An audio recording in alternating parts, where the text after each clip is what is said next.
Hello tout le monde! Salut tout le monde. On est content de vous retrouver en ce lundi matin pour les news de la semaine. On espère que vous avez passé un bon week-end. Cette semaine, nous, il s'est pas passé grand-chose niveau IMO. On est toujours sur nos galères d'Enedis. Pas plus, je crois, pour nous, d'un point de vue IMO, c'est plutôt calme. Du coup, on avance sur nos autres projets. Première actu, tu voulais nous parler de Dubaï. Ouais, en fait, je voulais vous parler, peut-être vous devez connaître la chaîne YouTube Amistory. Je sais pas si toi ça te parle. Pas du tout. Ok. Je suis tombé dessus sur 2 vidéos, parce que des fois quand je travaille en fond, je me mets comme ça des petites vidéos, ça me permet de justement trouver des news pour le podcast et de me tenir un peu au courant de ce qui se fait.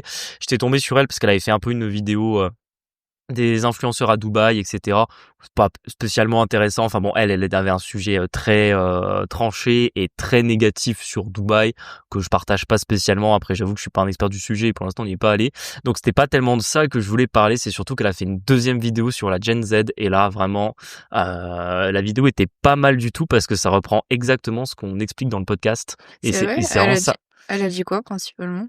Bah en gros, principalement, elle était sur le sujet que les générations d'avant trouvent qu'on est la génération la plus compliquée à faire bosser, que grosso modo, dès qu'on a le moindre problème, on démissionne, on se casse, et qu'en gros, on dit qu'on va pas travailler une minute de plus que ce qu'on est payé pour notre employeur. Et en fait, elle prenait un peu tout ce sujet-là, et donc en fait, elle a pris complètement l'avis au début des boomers et même des générations un peu derrière eux qui n'aimaient pas travailler avec nous pour tout un tas de raisons. Elle a donné plein d'exemples, plein de cas de figure, plein de choses qui se disent aujourd'hui sur les réseaux sociaux.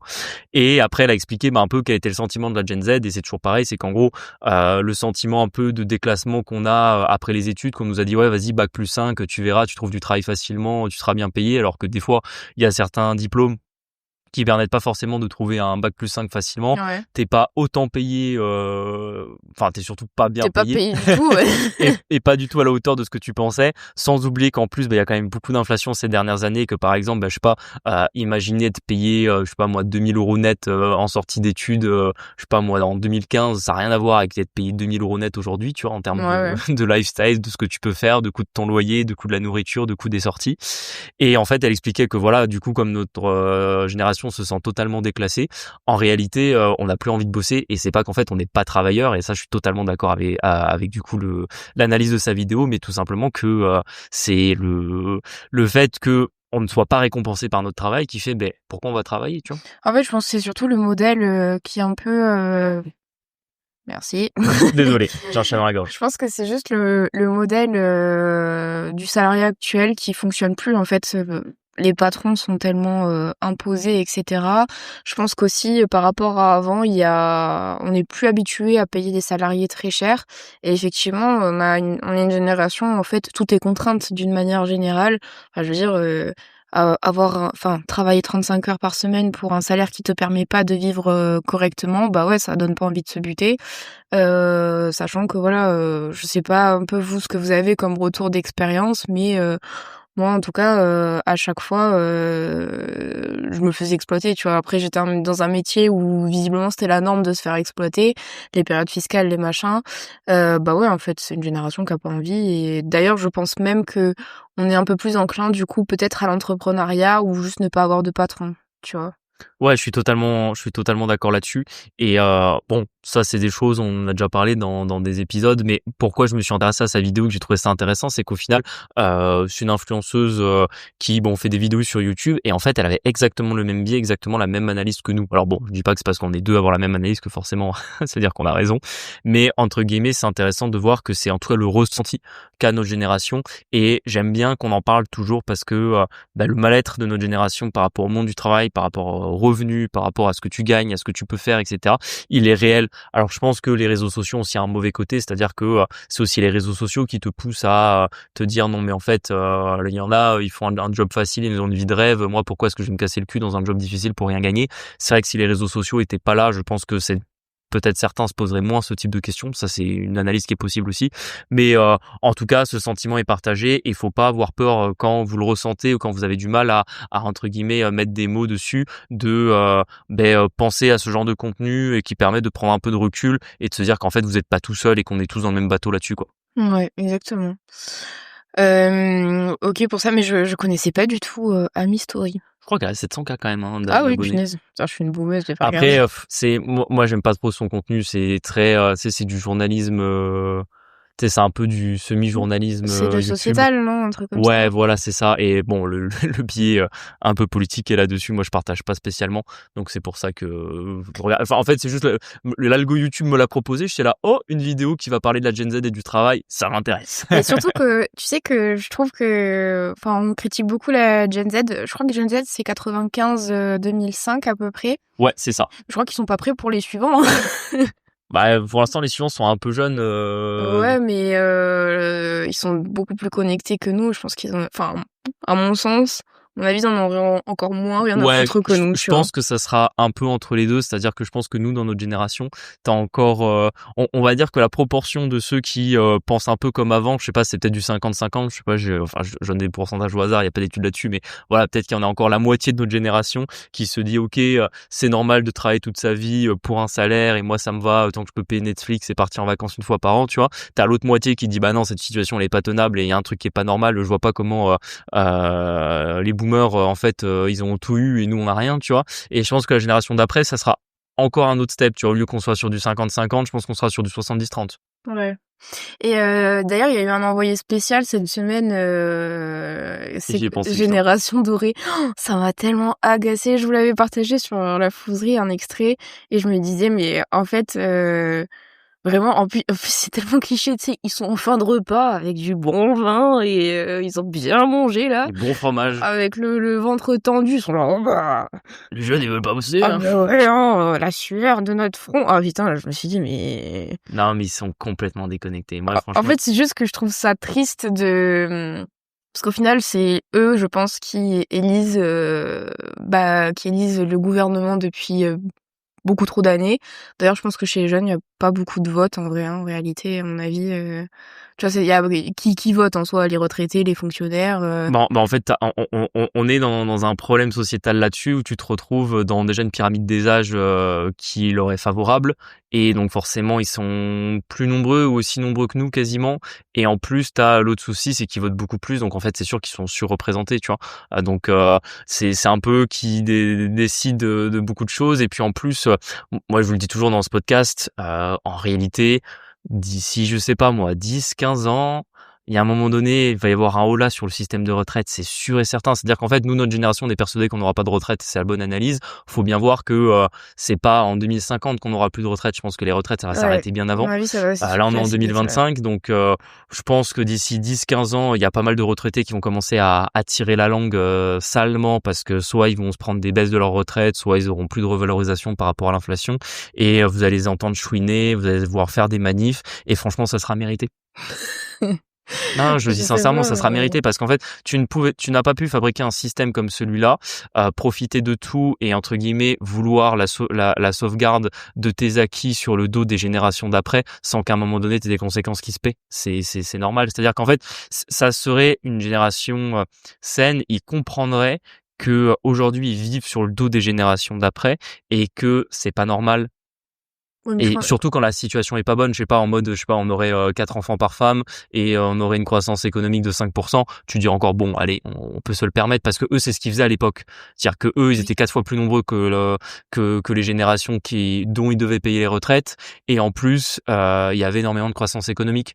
Donc leur système de retraite par répartition où c'est les nouveaux entrants qui payent pour les sortants, ça pouvait se tenir, ça pouvait se tenir, mais aujourd'hui ça se tient plus. Et moi, ce qui me chauffe la tête plutôt, c'est qu'en fait ils sont pas capables de voir qu'en fait leur truc est pas possible, et que dès qu'on va commencer à taper dedans et qu'on va leur dire bon ben maintenant il suffit exactement, bah en fait ils vont commencer à chouiner et dire que c'est pas normal et dire que c'est un scandale parce qu'ils ont travaillé toute leur vie pour avoir droit à leur retraite et qu'en fait c'est à cause de la nouvelle génération qui veut pas bosser. Mais moi je le dis à tous les jours, hein, à tous les jeunes de notre génération, faites ce que vous pouvez pour ne pas payer de cotisation retraite, parce qu'en fait vous n'en aurez pas. Elle est où la justice de toi aujourd'hui devoir avoir je ne sais quel pourcentage de ton salaire amputé pour devoir cotiser pour la génération des boomers qui a tout eu, pour reprendre les mots en plus du réel, alors que de l'autre côté, toi tu sais que tu l'auras pas, donc en fait tu leur fais la charité en soi. Sauf que c'est toujours pareil, c'est pas sain. C'est-à-dire qu'effectivement, si tu gagnes beaucoup ta vie et que tes parents sont un peu dans le besoin, bien évidemment que tu vas aider tes parents,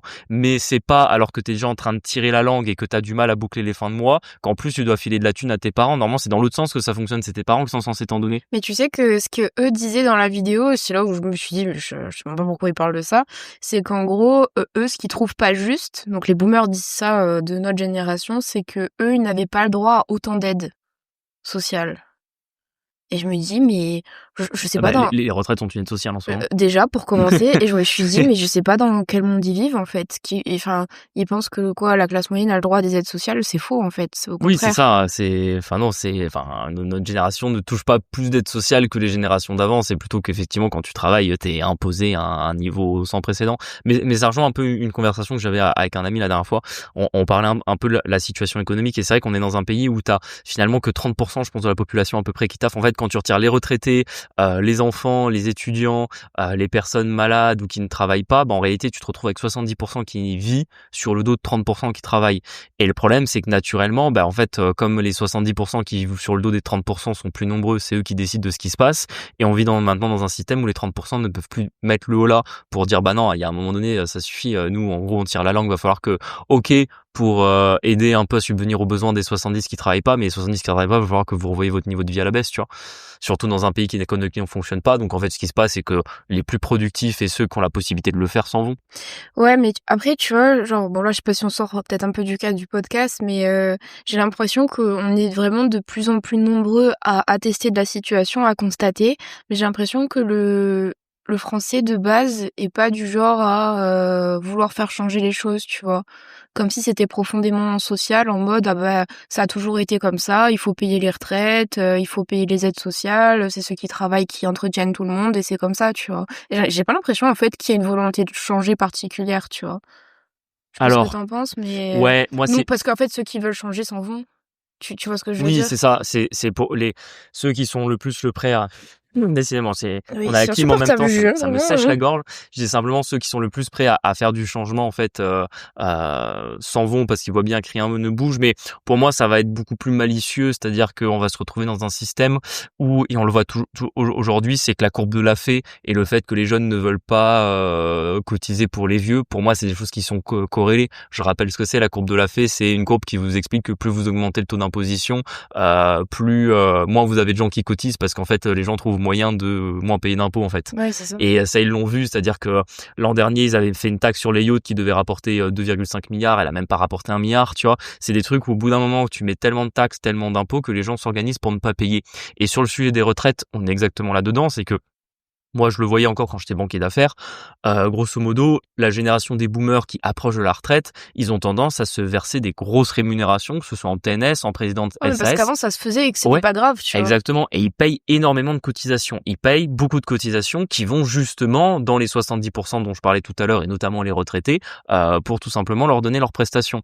Le souci, c'est que nous, notre génération, on le voit pas du tout là-dessus. On en a plein qui sont en mode moi, je veux vraiment me payer le minimum possible et je vais m'arranger pour, grosso modo, soit je vais coffrer suffisamment pour un jour pouvoir me barrer, soit je vais faire en sorte de vivre au max sur ma société, quitte à me faire un niveau de vie moins important. Et c'est ça qui est ouf, c'est-à-dire que avant, tu vivais quand même dans une société où c'était le chef d'entreprise, celui qui gagnait le plus, qui vivait le mieux, parce qu'entre guillemets, lui, c'est normal, comme il Bah, gagnait c'est son beaucoup bise, quoi. d'argent, Mmh. c'était son bise, il était prêt à dépenser et à un peu montrer son lifestyle et à augmenter son lifestyle, ce qui est normal. Moi, je rencontre de plus en plus de jeunes chefs d'entreprise Qui se qui versent rien. ouais, qui se versent rien, Déjà, ils sont contents qui s'ils sont ont en payé mode: les salaires, «Ça me fait moins mal de diminuer mon train de vie pour moins payer d'impôts parce que ça me permettra entre guillemets de moins devoir me verser de salaire et de moins cotiser, que ce que ça me ferait mal si je me payais ce que je veux me payer d'enfiler autant à l'État».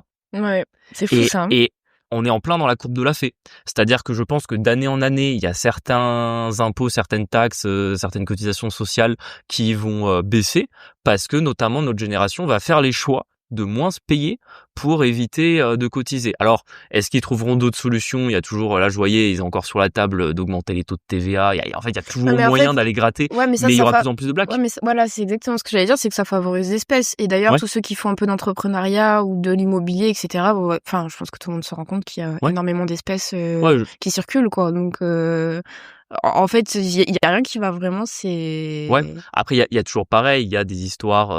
Bon, on vous parle de l'euro numérique, la fin de bon, ça l'espèce. va, hein. Je crois que c'est Gérard Darmanin qui en a encore parlé il y a pas longtemps. C'est des sujets, mais je pense que ça va être quand même relativement longtemps à venir et voir peut-être qu'un jour les gens se payeront en crypto, se payeront dans des monnaies Et ils étrangères. pourront même pas Si entre contrôler. guillemets c'est via l'euro que se fera toute l'imposition, les gens se rendront compte un jour ou l'autre que tu peux vivre sans l'euro, tu vois. C'est Clairement, clairement. Est-ce que et tu ouais, vas-y. bah, avant, parce qu'on devait parler d'un autre sujet un peu marrant, mais je trouve que ça nous fait le lien. Justement, il y a eu des news sur encore une énième réforme des Oui, retraites c'est ce cette que semaine. j'allais dire, Ce ouais. que j'avais un peu noté dans les choses dans le podcast, c'est bien, ça nous fait la transition. Et là, encore une fois, on voit, ils sont pas prêts à faire des concessions. C'est-à-dire que la réforme des retraites, ça va toujours être pareil, ça va toujours être plus sur le dos des actifs. Ils veulent pas relever l'âge de légal de départ en retraite. En fait, ils ne font rien pour, entre guillemets, se rendre compte que leur système est exagéré, il ne fonctionne pas. Tu vois. Enfin, en fait, ça va jamais dans le bon sens, leurs histoires. C'est vrai. Et en plus, bah, en vrai, ils vivent quand même assez tard, tu vois? Ah Genre, oui, non. ils vivent Le problème, c'est pas qu'en plus, leur âge légal de départ en retraite n'a pas été calqué sur le fait que ouais, l'espérance de vie que allait augmenter. exactement. Donc ils partent comme avant et alors même s'il y a eu, 2-3 combien d'années de Ouais, reculés? Je sais plus. Mais bon, en vrai, il y a tous les cas aussi de retraite anticipée. Moi, je sais que mes parents, en ouais, soi, ils ont 56 et 57. Bah, là, ils ont calculé leur droit à la retraite, ils pourront partir. ouais. Et je suis Et là: «Comment ça, mon ref?» et même ça, après ça vous en pensez ce que vous voulez sur ce sujet, mais ça c'est toujours un truc que j'ai jamais compris, et je pense qu'il y a beaucoup de jeunes qui se sont fait un peu matraquer le cerveau par ça, par les plus anciens. C'est qu'au final l'âge légal de départ en retraite, si on partons du principe qu'on conserve ce système-là, pour moi c'est quelque chose qui est moins important que le niveau des cotisations que tu payes. C'est-à-dire que moi je préfère qu'on me dise tu partiras très tard à la retraite, mais par contre t'es peu imposé dans ta vie, donc entre guillemets tu vas gagner plus d'argent économiquement, ça sera mieux que de te dire ok tu partiras tôt, par contre tu vas te faire imposer dans tes plus belles années de vie, ça va te faire des problèmes pour acheter une maison, acheter une voiture, élever tes gosses, alors que de te dire que au final que tu partes à 62 ou à 65, tu vois ce que je veux dire? Ouais, tu pas censé trop sentir la diff, quoi. Ouais, c'est ça. Alors qu'au final, si on te dit non, mais tu pars à 62, mais par contre t'as 70% de ton salaire qui part à l'État pour payer justement ceux qui ont le droit de partir à 62, moi ça me paraît pas un système qui est juste. OK. Ça nous fait la transition toujours avec ce gouvernement. Moi, j'avoue, j'ai pas trop regardé parce que c'est typiquement le genre de truc qui m'agace, vraiment profondément. L'Assemblée nationale Ouais. a on est vraiment politique aujourd'hui, j'ai l'impression. Bah, alors oui et non, je c'est encore une fois, pour Ah moi, bah, on fait pas, c'est pas un podcast politique, ça l'est pas, mais moi je trouve que c'est quand même des, là on avait décidé le podcast du lundi, on le tournait un peu plus sur l'actualité, forcément quand on n'a pas 50 millions d'actualités à raconter sur nous, mais forcément on essaie de se diversifier un peu, et moi ça fait partie des choses que je vois un peu sur les réseaux sociaux et qu'il faut en parler dans le podcast, parce qu'il y a des choses marrantes à dire, en tout cas sur celui-là. Vas-y, je te laisse le présenter. bah, en fait, je ne sais pas ce qui est le plus agaçant dans cette histoire. Des mecs qu'on paye 13 000 boules par mois, recevoir des personnes qui ne payent même pas leurs impôts en France, pour discuter en plus de sujets qui, pour moi, ne sont même pas 1%. importants par rapport Au reste. au reste, exactement. Donc l'Assemblée nationale a reçu des influenceurs. C'est Tu des t'as auditions.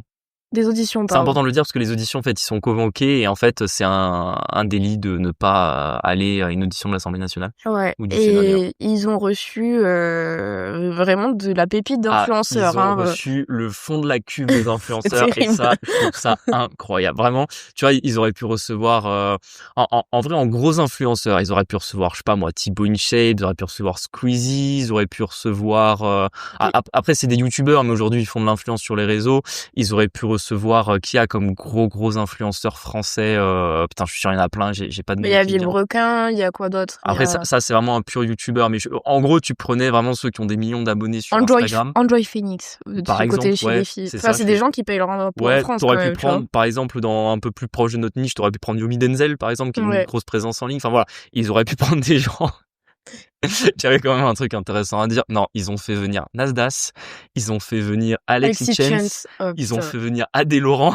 Ça m'a terminé, Mais j'étais là, mais en plus, Adèle Laurent, bon, pour ceux qui connaissent pas, en gros, c'est un acteur de cul, je pense, hein, en ouais, vrai. ouais, c'est un Euh, acteur porno, effectivement. qui vient de la télé-réalité, il me semble, à la base. Ouais. Et en fait, déjà, le gouvernement, sans aucune procédure ni rien, a suspendu déjà tous ses comptes de TikTok, Instagram, etc. Donc le mec Alors, s'est fait... je suis pas sûr que ce soit le gouvernement, je crois que c'est juste les... Non, si, comment elle s'appelle, là? Aurore Berger, c'est elle? qui a dit en fait c'est non et elle a squeeze T'es ses. sûr? Ah oui, je suis sûre. Ok, Ouais. parce que je sais que TikTok, de toute façon, ils sont très bloquants sur ces sujets-là, donc plus qu'Instagram ou plus que d'autres réseaux Mais sociaux. je crois que le book n'a ni Insta ni TikTok. Enfin bref, le mec est problématique et je ne comprends pas que on interroge ce genre de personnes pareilles. Alex Hitchens, en vrai, bah, c'est un giga arnaqueur. Et il est quand même précurseur, je crois, dans les formations en ligne en France, mais il a tellement de Oui, casseroles aux fesses, bah mon moi j'ai Dieu. déjà vu des vidéos de mecs qui ont bossé pour lui, qui ont jamais Ouais. été payés, etc. Enfin bref, quand je dis qu'ils ont reçu le fond de la cuve, pareil, Nasdaq, c'est vraiment, Lui, je connaissais c'est pas par contre. si c'est un Snapchatter en fait qui vend du pari Sportif, sportif voilà. et des Quel comptes graphe. trading, etc. D'ailleurs, moi c'est un sujet qui m'avait pas mal intéressé de savoir un peu comment se rémunérer ces influenceurs-là. Il faut savoir que par exemple, quand vous passez par leur lien pour le pari sportif ou pour le trading, vous ne pouvez pas imaginer l'argent qu'ils se font. Par exemple, le pari sportif, je sais pas moi, si vous déposez 200 € sur BetClick par exemple, BetClick va des fois leur payer 400 €.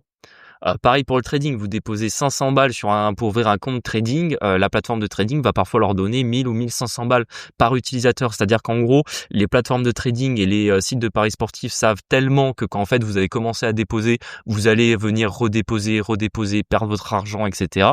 Qu'en fait ils sont prêts à payer plus cher l'influenceur que l'argent que vous allez déposer dessus. C'est-à-dire qu'ils sont à perte pour l'affiliation. C'est-à-dire on est à un niveau d'affiliation stratosphérique. C'est-à-dire que par exemple, bah, je sais pas, vous le savez, nous, on fait un petit peu d'affiliation avec Kenny, qui est un de nos partenaires pour les assurances. Bah, quand vous prenez une assurance chez eux, je sais pas, on a peut-être quoi 5 ou 10% du contrat maximum qui revient dans notre poche. C'est pas grand-chose, sachant qu'en plus ils sont pas très chers et c'est normal entre guillemets, on leur aide à faire de la publicité et en échange ils nous rémunèrent. Mais voilà, c'est quelque chose qui me paraît un peu cohérent quand tu fais de la pub pour quelqu'un. Voilà, 10, 20, voire 30%, c'est quelque chose de normal. Là, on est à des niveaux de 150%, c'est-à-dire que quand vous Punaise, oui. mettez une somme sur le site via leur lien, ils prennent 150% de cette somme. Enfin, c'est des trucs astronomiques. Et du coup, ouais, Nasdaq, c'est les paris sportifs, les trucs de trading. Et en plus, dans les auditions, le sujet, c'était grosso modo de voir un peu l'influence qu'ont les influenceurs sur la jeunesse. Et du coup, enfin, c'était lunaire de chez lunaire. Vous avez Alex Hitchens, il a raccroché au nez d'un député. Du coup, ils ont dû C'était faire une mérité. suspension de séance. Déjà, je me dis, tu convoques un mec, comment tu peux accepter de l'avoir en visio? C'est-à-dire que soit, Ah oui, il est pas venu en bah en plus. fait, soit c'est plutôt ce qu'on appelle un témoignage d'un point de vue juridique. Hein. Pour moi, c'est plus un témoignage, auquel cas, bah, effectivement, le mec est en visio, s'il veut, il raccroche. Soit c'est une audition, et une audition, tu te déplaces. Ou en tout cas, tu es obligé de te déplacer. Bref, du coup, il aura raccroché au nez.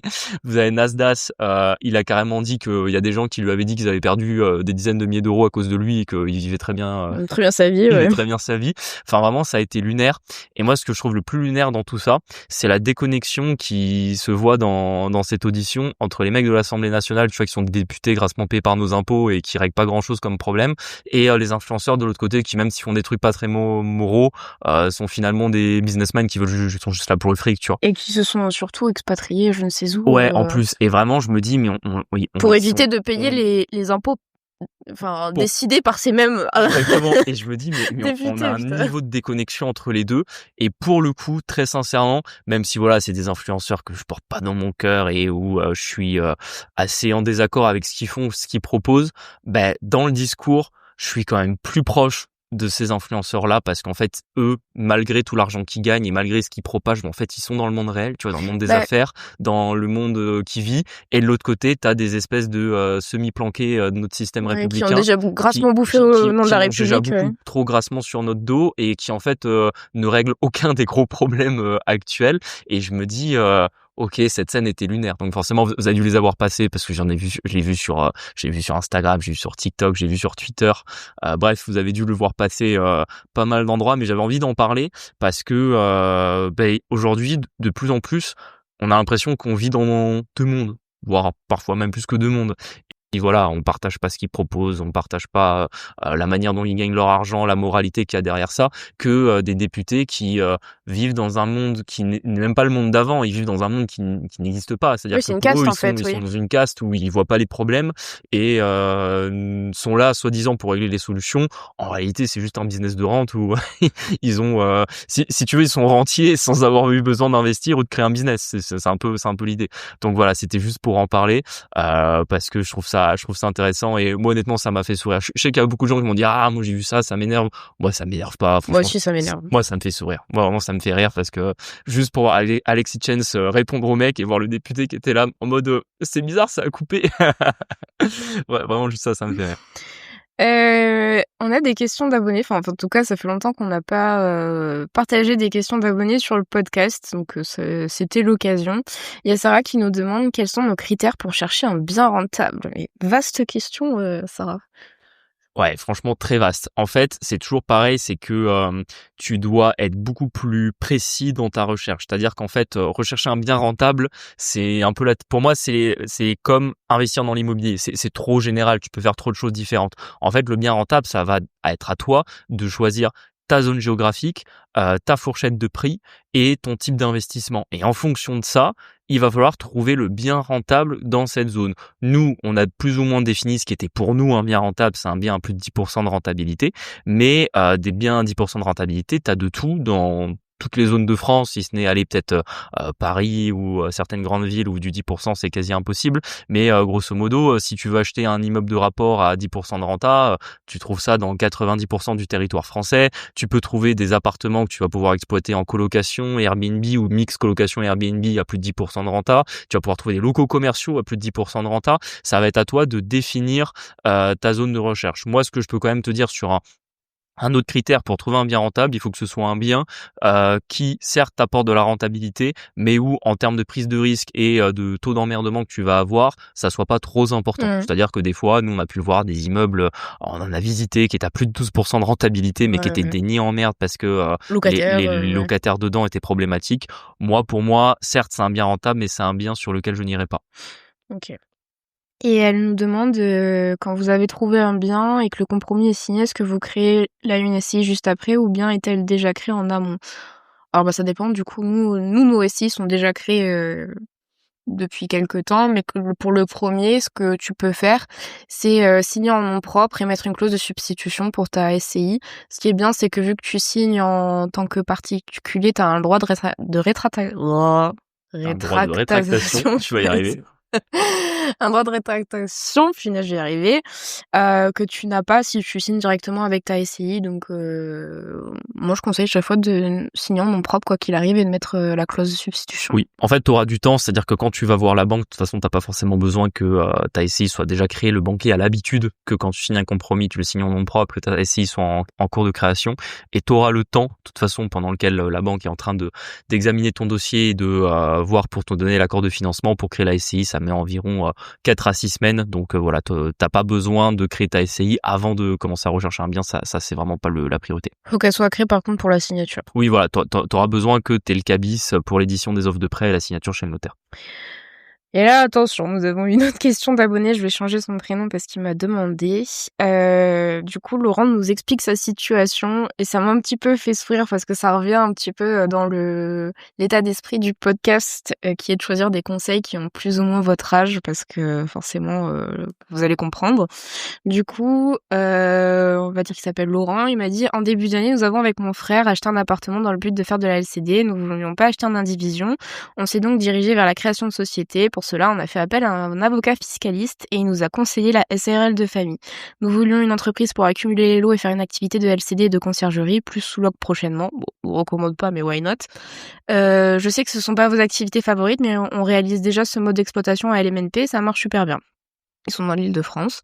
Nous avons donc un premier appartement actuellement exploité. Concernant l'imposition, un ami m'a parlé du fait que nous serions à l'IR et que nous serions en TNS avec cette configuration. J'avoue ne pas trop comprendre.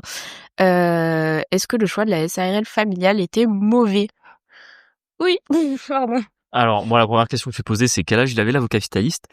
Ouais, tu sais que je ne comprends pas qu'on me propose encore ça. Je pense que ça va être un giga boomer, c'est quasiment sûr. Parce que, honnêtement, la SARL de famille, c'est un outil qui existe encore aujourd'hui. Moi, honnêtement, la SARL de famille, les rares cas où je pourrais la recommander, ça serait surtout dans des cas de transmission. Ouais. Ça peut avoir une certaine utilité. On va pas vous expliquer tout le régime de la SARL de famille maintenant parce que... C'est pas pertinent, je pense. Ouais. En plus, vous risquerez pas de Oui, voilà. En donc, fait, on va vous faire des nœuds au cerveau avec un truc qui est un outil vraiment très spécifique qui n'est pas arrangé dans sa boîte outils de l'investisseur, c'est vraiment pour des cas très particuliers.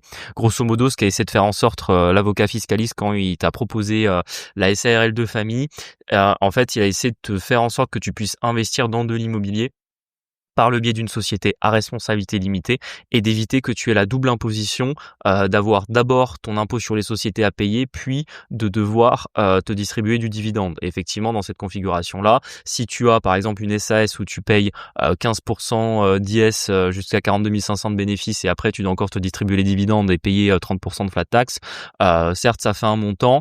Le problème c'est que lui, il a fait un espèce de calcul où il t'a dit ok, c'est pas grave, on va te mettre dans ta SARL de famille. Ça permet justement que tu puisses continuer à exploiter beaucoup de biens en location meublée.